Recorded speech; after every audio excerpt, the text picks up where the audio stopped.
En Totus Podcast encontrarás contenido de diversa índole que seguro te va a proporcionar esos minutos de entretenimiento que nunca están de más. Uno de los géneros literarios que más simpatía nos despierta es el de la picaresca. Siempre se ha asociado esta a una característica negativa en nuestro país, casi asociándose a la corrupción y a la pereza al mismo tiempo. Lejos de esta idea, en Totus Podcast creemos que la picaresca es hija de la necesidad y del ingenio. El pícaro no nace, se hace, y quien dude de ello que se sumerja en las grandes obras que nos dejó el Siglo de Oro. Y de un pícaro vamos a hablar en este programa número 24 de la semana 24 del año, ¿verdad, José? No. ¡Ay! Eso es, Antonio. El pícaro es al mismo tiempo considerado un listo y un tramposo, un espabilado y un desvergonzado. Se trata de un personaje contradictorio que despierta simpatías y anima adversiones al mismo tiempo. Y, si nos vamos al Siglo de Oro español, el pícaro es además un personaje de baja condición social que sobrevive gracias a su astucia y que destaca por su mala vida.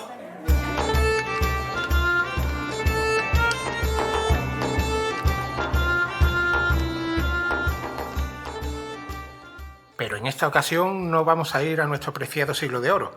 Vamos a ir bastante menos atrás en el tiempo y un poco lejos de nuestras fronteras. Exacto, Antonio. Nos vamos a 1890 y a Arnau, a Bohemia, la actual República Checa. Hijo del mismísimo alcalde de Arnau y con una formación sólida. 5 idiomas, modales refinados que le permitían desenvolverse con naturalidad ante la nobleza y las clases adineradas. Nada que ver con el pícaro al que nos referíamos antes, es decir, alguien perteneciente a una clase social baja y de mala vida. Pero, como veremos, sí que se trató de un espabilado y de un sinvergüenza. Y de un tipo muy listo, ¿vale? Porque de él se pueden contar no pocas hazañas. Bueno, y algo de mala vida sí que llevó, ¿eh? Según consta en algunos registros oficiales, Víctor Lustig, además de pasar una temporada estudiando en la Sorbona, entre 1908 y 1912 pasó por las cárceles de Praga, por las cárceles de Viena, por de Klagenfurt y Zúrich. Un Erasmus muy particular el que vivió el bueno de Víctor, sin duda. El caso es que, aunque procedía de una familia de clase social bastante alta y tenía unos buenos ingresos asegurados, Víctor Lustig dejó el nido pronto y, gracias a su espíritu emprendedor, por decirlo en palabras de hoy día, se aseguró varios sueldos en virtud de su habilidad jugando al póker, al billar y al bridge. Parecía un emprendedor de la escuela del novio de Isabel Ayuso. Pero sin esos aires de cayetanía. Algo que caracterizaba a Víctor Lustig, además de su astucia para hacer dinero al margen de las agencias tributarias de la época, era una cicatriz entre la oreja y el ojo izquierdo fruto de una pelea. Lo que, sumado a sus maneras de pícaro bohemio, le conferiría un aspecto bastante peculiar. Pues no sé si fruto de su Erasmus en las prisiones europeas antes mencionadas, o por vete tú a saber en qué andaba metido a finales de la primera década del siglo XX, Víctor Lustig emigró a los Estados Unidos, donde haría dinero con algo diferente a los juegos de azar. Eso es, y es que este emprendedor cruzó el charco para amasar una gran suma de dinero con la venta de la caja rumana. Explica, para nuestros oyentes, que sabemos que alguno y alguna tenemos por ahí, Antonio, ¿en qué consistía eso de la caja rumana? Pues se trataba de un ingenio para acuñar billetes falsos. Ponme una de esas, que tengo 3 niños. Tranquilo, que con esas ansias y esa demostración de necesidad hubiera sido una víctima fácil para Víctor Lustig. En sus presentaciones, Víctor mostraba al público asistente, ávido de hacer dinero rápido y fácil, cómo funcionaba este ingenio. Se introducía un billete y la máquina imprimía billetes idénticos imposibles de distinguir por un empleado de banca. El truco. En el interior de la máquina había billetes idénticos, previamente impresos para las demostraciones. La máquina se vendía, como te puedes imaginar, por un precio muy alto. Lo que me puedo imaginar es a Víctor Lustig hoy día vendiendo Bitcoin y con un canal de YouTube. Hoy Víctor Lustig lo tendría incluso más fácil que a principios del siglo XX. Pero no nos distraigamos, porque si le seguimos la pista a este pícaro bohemio, después de los Estados Unidos, ¿a dónde nos lleva? Bueno, si existiera un manual del buen estafador, seguro que una de las primeras cosas que recomendaría es no permanecer mucho tiempo en el mismo lugar, ya que esto suponía un riesgo, ser descubierto, perseguido y encarcelado. Así que imaginamos que, por esta razón, en el año 1925 Lustig viajó a París. La ciudad del amor. Y de la luz. Pero creo que muchas luces no tuvieron los que lo escucharon en aquella ocasión, ¿no? Bueno, es que allí, y ese año, 1925, Víctor Lustig saca todo su arsenal.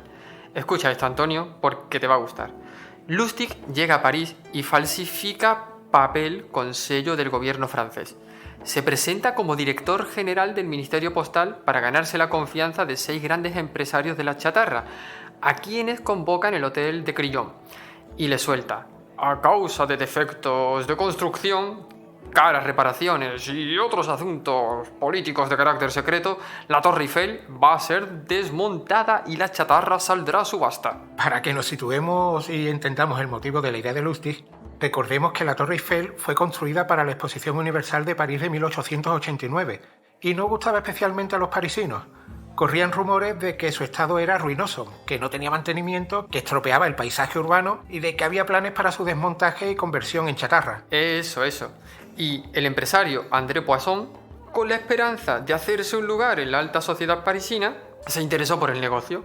Su mujer sospechaba del asunto, pero Lustig se hizo pasar por un funcionario mal pagado a la búsqueda de un soborno.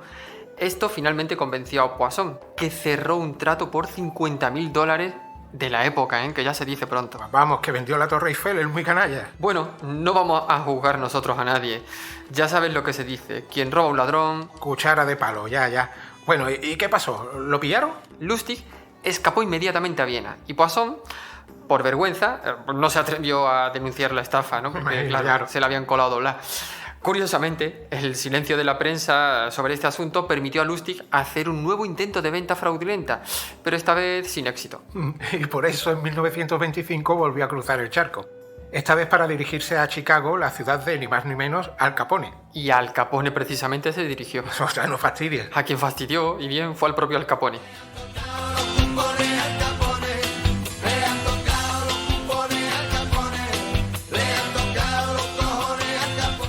¿Quieres saber qué pasó? Cuenta, suena a otra historia de esa: quien roba a un ladrón. Hombre, no vamos a convertir a Victor Lustig en un Robin Hood, porque el dinero que ganaba no lo repartía con los pobres. Pero sí, sus víctimas no solían ser precisamente abuelitas o ciudadanos ejemplares. De ahí que, pese a ser un estafador y un sinvergüenza, pues no despierte tantas simpatías. ¿Y qué pasó con Al Capone? Atento. E intenta imaginar la cara de Al Capone al final de esta historia. Lustig propone a Al Capone un negocio con el que aspira a duplicar $50.000 en 60 días. Lustig ingresa el dinero en el banco y espera. Cumplido el plazo acordado, Lustig saca el dinero y devuelve los $50.000 a Al Capone, argumentando que el negocio no ha tenido el éxito previsto. Como recompensa por su integridad, fíjate, y fiabilidad, Capone premia a Lustig con $1.000 y con lo que era aún más valioso: su salvoconducto ante la mafia. Después de estas dos grandes hazañas, la de París y la de Chicago, sumada a las de la caja rumana, parece que la carrera de Victor Lustig frenó su ascenso. Es que imagina que cada golpe que diera fuera cada vez más llamativo. Eso lo pondría en el foco y le causaría más que problemas.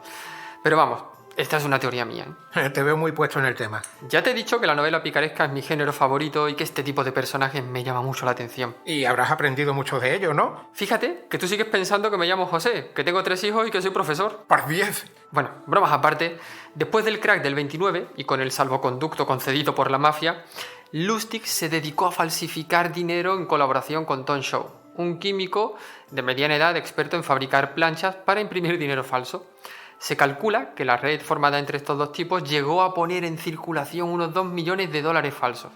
Lustig viajaba con el dinero en un cofre, de manera que podía hacerse pasar por sacerdote, portero, botones o vete tú a saber. Bueno, un golpe no tan llamativo como el de la Torre Eiffel, pero sin duda mucho más lucrativo. Es que estos son los mejores golpes. Si tu objetivo es hacer dinero, no la fama, procura pasar desapercibido y hacer dinero sin que nadie lo note. Pero bueno, parece que la suerte de Victor Lustig no duró mucho más. Exacto. En 1935 fue finalmente detenido y llevado a prisión en Nueva York. Parece que finalmente no fue tan discreto como comentábamos. Hay dos teorías sobre cómo llegó a hacerse sospechoso para la policía. La primera, una amante celosa lo denunció. La segunda, Lustig aparecía entre los contactos de William Batts, falsificador de etiquetas de whisky.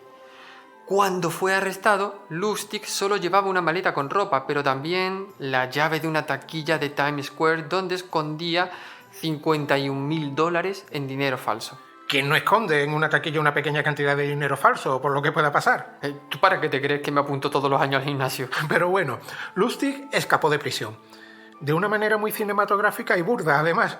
El día antes de la celebración de su juicio, se fuga de su celda gracias a una escala fabricada con sábanas. Eso es. Y después de permanecer escondido 27 días en Pittsburgh, fue localizado y detenido tras una espectacular persecución en coche. Luego, ingresó en prisión con el nombre de Robert Miller, condenado a 20 años. Y, fíjate, por su peligrosidad fue trasladado a Alcatraz. Ahí es nada. Oh, no es poca cosa. Finalmente, el 11 de marzo de 1947, muere por una infección pulmonar. En su ficha de defunción consta como oficio aprendiz de dependiente y falsificador de dinero. Una ficha que, como hemos visto en este programa, no le hace justicia a este gran genio del mal. Y es que, sin llegar a ser Moriarty, sí se le puede considerar un genio de la estafa y del engaño.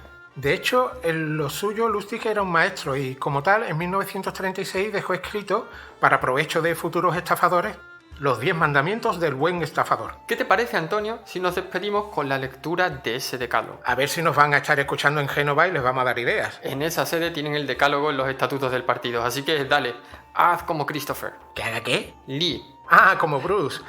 Voy a ello. 1. Sé un escuchador atento. 2. Nunca muestres que te aburres. 3. Espera que tu interlocutor manifieste sus opiniones políticas o religiosas y entonces ponte de su parte. 4. Las historias amorosas solo debes insinuarlas. 5. Solo se continúan las historias amorosas si el interlocutor muestra interés por ellas. 6. No hables de enfermedades, a no ser que al interlocutor le fascinen. 7. No hagas preguntas personales. Antes o después la gente hace confesiones involuntarias sobre su vida privada. 8. Nunca presumas. Tu saber estar debe reflejar tu importancia. 9. Nunca descuides tu forma de vestir. Y 10. Nunca te emborraches. Vaya, pues creo que lo cumplimos todo al dedillo, ¿eh? Sí, pero de momento vamos a seguir dedicándonos a nuestros trabajos más honrados y mundanos y a seguir con Totus Podcast. ¿Seguro? A ver, Antonio, que cumplimos con todos los requisitos del decálogo, piénsatelo. ¡Que me deje! Gracias por escuchar y apoyar Totus Podcast. Síguenos en la web www.totuspodcast.com y en nuestras redes sociales. Hasta el próximo programa.